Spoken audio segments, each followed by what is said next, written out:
Bismillahirrahmanirrahim. Assalamualaikum warahmatullahi wabarakatuh.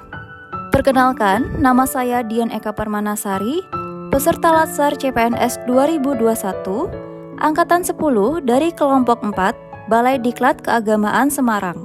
Pada kesempatan kali ini, izinkan saya akan menjelaskan materi mengenai etika publik. Ketika seseorang memilih karir hidupnya sebagai seorang ASN, maka sejatinya ia telah menjadi bagian dari kekuasaan yang tindak tanduknya memiliki implikasi pada masyarakat luas. Masyarakat memiliki tuntutan dan harapan yang tinggi pada aparat pemerintah.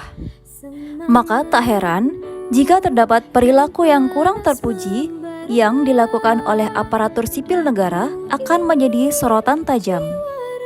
Maka dari itu, standar etika bagi orang-orang yang mengatur urusan publik jauh lebih tinggi ketimbang standar etika yang berlaku pada masyarakat umum.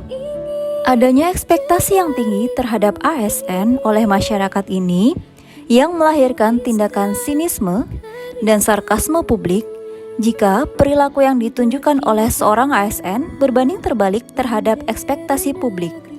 Bahkan, hal tersebut dapat berujung pada hilangnya kepercayaan masyarakat terhadap pemerintah ataupun ASN. Sebagai seorang ASN, maka kita perlu memahami tentang kode etik dan perilaku pejabat publik sesuai dengan standar etika publik. Apa saja bentuk sikap dan perilaku yang bertentangan dengan kode etik dan dapat menunjukkan sikap yang sesuai dengan kode etik dan perilaku. Etika lebih dipahami sebagai refleksi atas baik atau buruk, benar atau salah, yang harus dilakukan atau bagaimana melakukan yang baik atau benar. Moral mengacu pada kewajiban untuk melakukan yang baik atau apa yang seharusnya dilakukan. Dalam kaitannya dengan pelayanan publik, etika publik adalah refleksi tentang standar atau norma yang menentukan baik atau buruk, benar atau salah, perilaku tindakan atau keputusan untuk mengarahkan kebijakan publik dalam rangka menjalankan tanggung jawab pelayanan publik. Integritas publik menuntut para pemimpin dan pejabat publik untuk memiliki komitmen moral dengan mempertimbangkan keseimbangan antara penilaian kelembagaan, dimensi pribadi, dan kebijaksanaan di dalam pelayanan publik. Adapun pengertian kode etik adalah aturan-aturan yang mengatur tingkah laku dalam suatu kelompok khusus.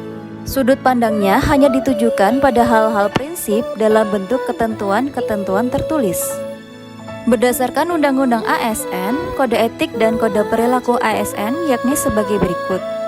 Pertama, melaksanakan tugasnya dengan jujur, bertanggung jawab, dan berintegritas tinggi. Kedua, melaksanakan tugasnya dengan cermat dan disiplin. Ketiga, melayani dengan sikap hormat, sopan, dan tanpa tekanan. Keempat, melaksanakan tugasnya sesuai dengan peraturan perundangan yang berlaku.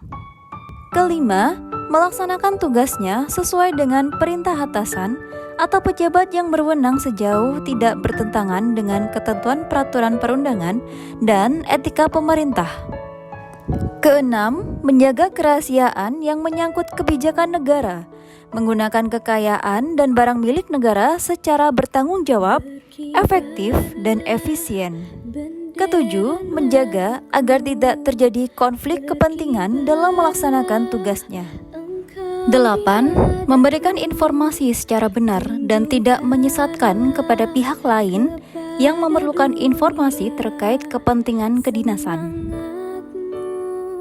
9. Tidak menyalahgunakan informasi intern negara, tugas, status, kekuasaan, dan jabatannya untuk mendapatkan atau mencari keuntungan atau manfaat bagi diri sendiri dan untuk orang lain.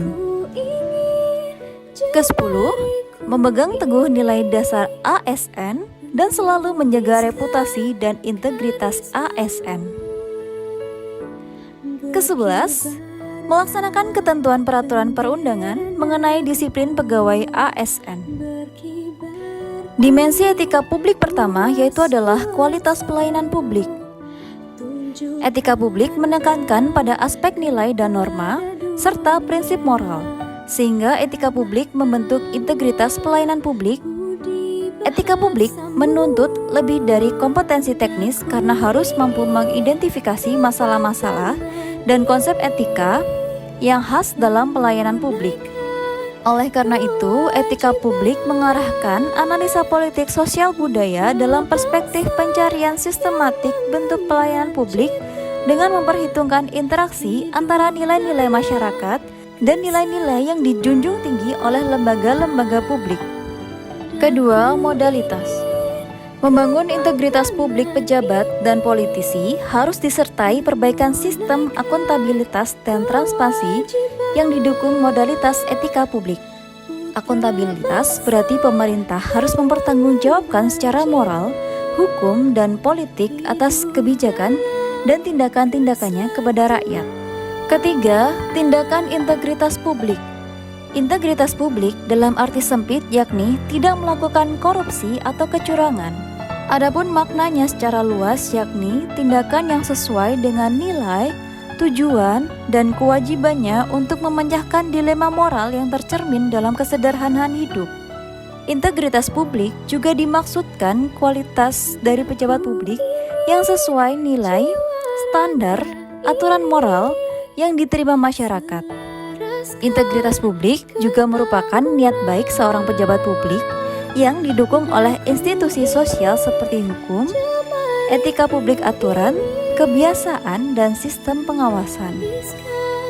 Sebagai penutup, pelayanan publik profesional membutuhkan tidak hanya kompetensi teknis dan leadership, namun juga kompetensi etika. Kode etik ASN, perilaku pejabat publik harus berubah. Dan setiap aktivitas seseorang, baik sebagai aparatur sipil negara maupun sebagai anggota masyarakat, selalu melekat di dalamnya nilai-nilai etika. Sekian pemaparan materi dari saya.